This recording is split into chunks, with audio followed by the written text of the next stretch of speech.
Okay guys, you all know that I love cinematic stuff. Sometimes I wish I could have some kind of cinematic sunglasses so I could see the world cinematic. Whoa! Yeah, like that! Wow, that looks amazing. You think anyone would buy this? I have to check that.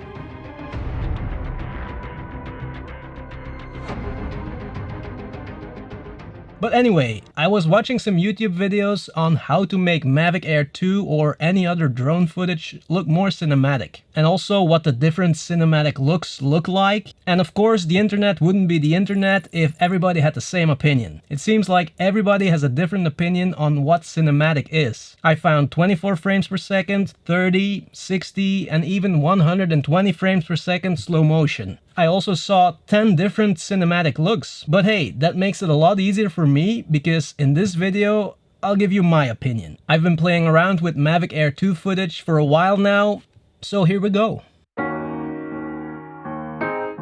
The first tip has nothing to do with the actual footage, it's what you add to the footage, because cinematic is so much more than just a look, it's a feeling. No movie would be the same without music and sound design, and same goes for your drone footage. You can have all these epic shots of mountains and vast landscapes, but they wouldn't feel the same without music and sound. Let me just show you an example. I live here in Belgium and there are no epic landscapes here. It's mostly flat and kinda boring. I think it's definitely easier to shoot epic cinematic footage when you're surrounded by mountains, for example. And I said easier, not easy. But I mean, that's what they do in movies too. They go look for those epic locations. But that doesn't mean that you can't make something kinda boring look cinematic. And that's when sound and music is gonna play an even more important role. Last week I went to fly my Mavic Air 2 in the forest somewhere. It was evening, almost dark, so I came back with some nice dark and moody footage. Nothing epic, but there's like this little eerie atmosphere.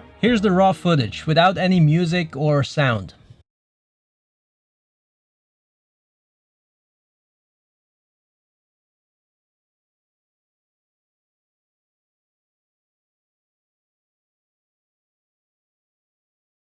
That's it, just some boring trees, right? Now let me show you that same footage again with sound and music and some color grading.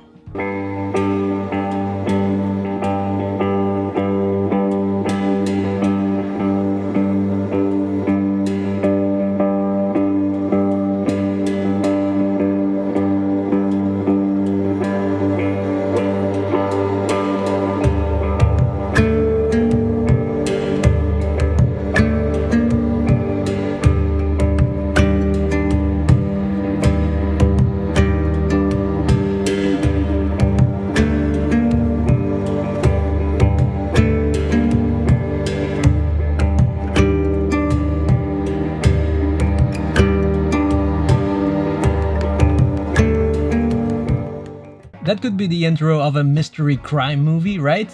Low budget? And all that because I added music and sound. Because under the music, I also added another track. It's not music, but it's a sound effect, and it also adds to the atmosphere. Here, let me play it without the music.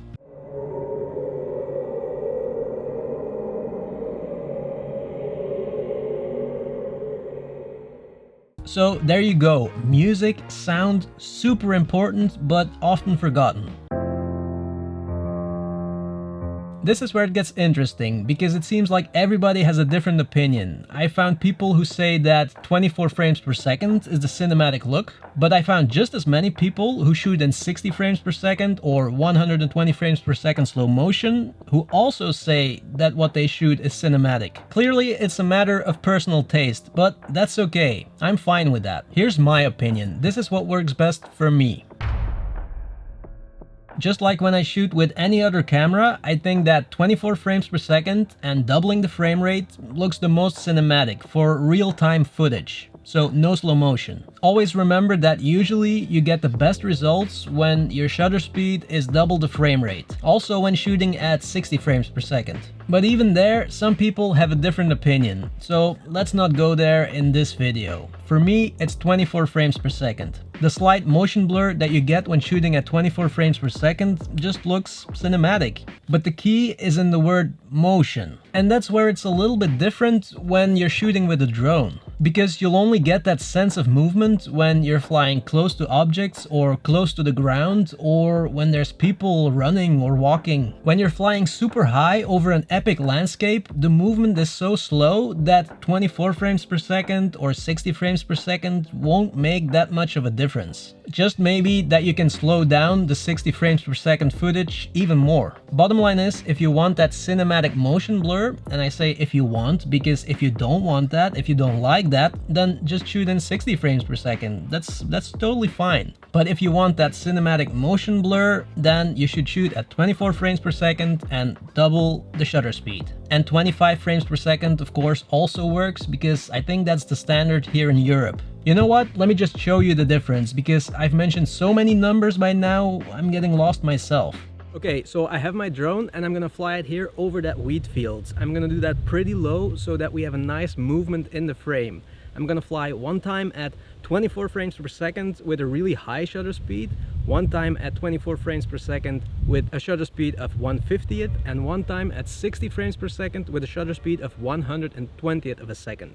Now, just remember that I'm editing on a 24 frames per second timeline, so I can't show you true 60 frames per second, but you should still see a difference. I checked, and for the correct exposure at the moment, the shutter speed should be 1/800th of a second. Really high. Let's give it a try.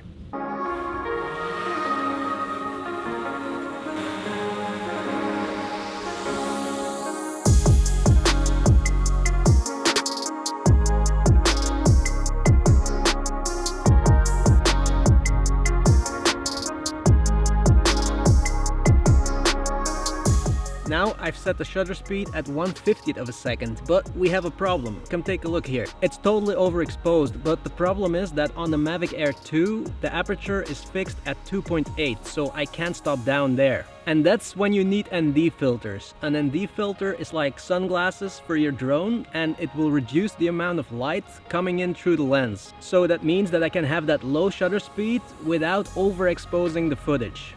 And for my Mavic Air 2, I'm using a set of filters from Freewell. I'll show you. And they're great. There are 3 normal ND filters. They just reduce the light, and then the ones with the red ring are a combination of an ND filter and a polarizing filter. So they'll also reduce reflections coming from water, for example, or glare from clouds. This set pretty much covers all lighting conditions. I'll put a link to these filters in the description.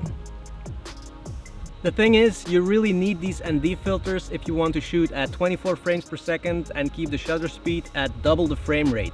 But even at 60 frames per second, you also need these. I'm gonna put one on now, and then let's do a couple more flights and then compare the footage.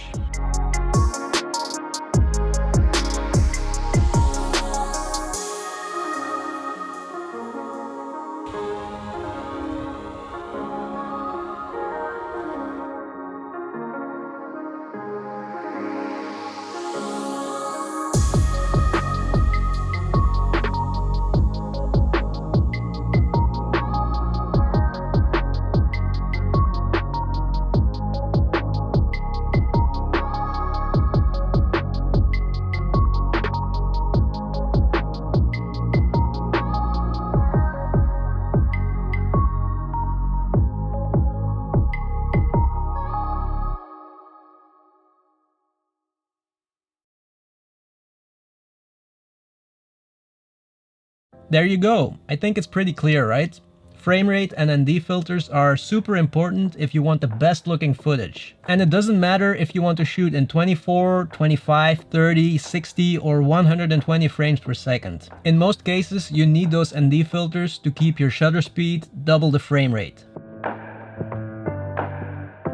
There's no doubt about it that you need to color grade your footage. Straight out of camera, it looks like poop. Now, for the Mavic Air 2, there are 2 options. Well, for me there's just one, but again, people have different opinions. Some people shoot in HDR and color grade that footage, and the other side shoots in D-Cine-alike. What do I think? D-Cine-alike. First of all, I usually don't like the HDR look. Now, after you color grade, you can make it look less HDR, of course. But I checked out some footage and there's a real problem with HDR on the Mavic Air 2. Because you can only shoot HDR in auto mode. And a lot of times that causes some flickering and the camera trying to adjust things. that you just notice when looking at the footage, because the camera is constantly trying to adjust depending on what it sees. So that's why I always shoot in DCine-like in manual mode, because it gives me control over everything and it gives me the best result. I also think that DCine-like is just fine for color grading. I don't understand why people want to sacrifice manual mode for HDR. But hey, it's probably just me.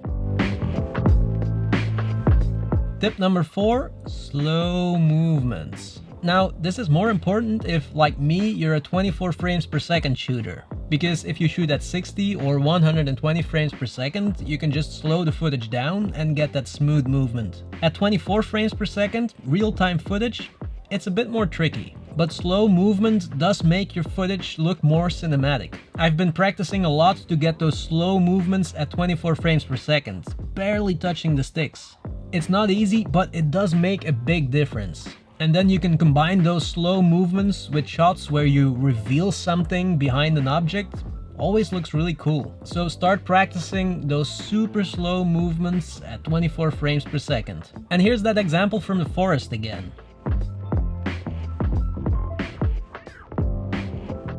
Remember, this is not slowed down. It's 24 frames per second real-time footage.